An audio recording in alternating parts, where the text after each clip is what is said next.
সুধী দর্শক মণ্ডলী, আমরা আছি এখন সিদ্ধাপ মিলনায়তনের সেই সবুজ প্রান্তরে, যেখানে জ্যৈষ্ঠ মাসের কাঁঠালে পরিপূর্ণ কাঁঠাল গাছ, এবং তার পাশেই দাঁড়িয়ে আছেন আমাদের বিশিষ্ট সাংবাদিক জনাব খন্দকার মাসুদুজ্জামান।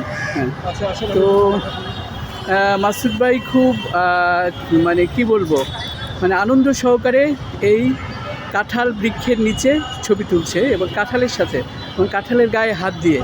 তা আমরা একটু মাসুদ ভাইয়ের অনুভূতিটা জানবো। এই জ্যৈষ্ঠ মাসে যে কাঁঠালের কাছে ছবি তোলা, এই একটা মানে আমাদের জাতীয় ফল, জাতীয় মানে ছবি তোলা, এটা আপনার অনুভূতিটা কেমন?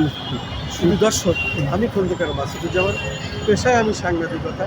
আমার 12টা ইউটিউব চ্যানেল আছে, 2টো অনলাইন পোর্টাল আছে। ওটা পরিচালক এবং চেয়ারম্যান হিসাবে আমি কাজ করছি দীর্ঘ 35 বছর ধরে।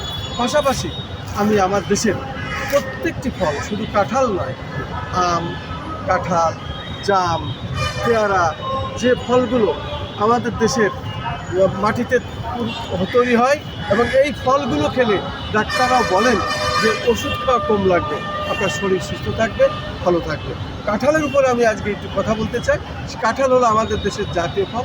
কাঁঠাল হলো এমনই একটি শক্তিশালী ফল যা খেলে বিভিন্ন ধরনের রোগ শোক দূর হয় এবং সব ধরনের উপকার আপনি পাবেন।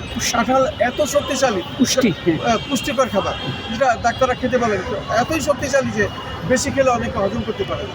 তাই এটাকে অনেক নিয়মকানুন আছে।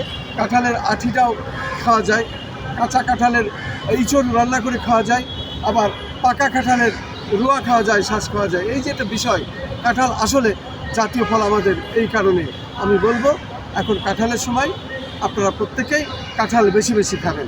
আসসালামু আলাইকুম। আমি আজকে এই পর্যন্ত, ধন্যবাদ।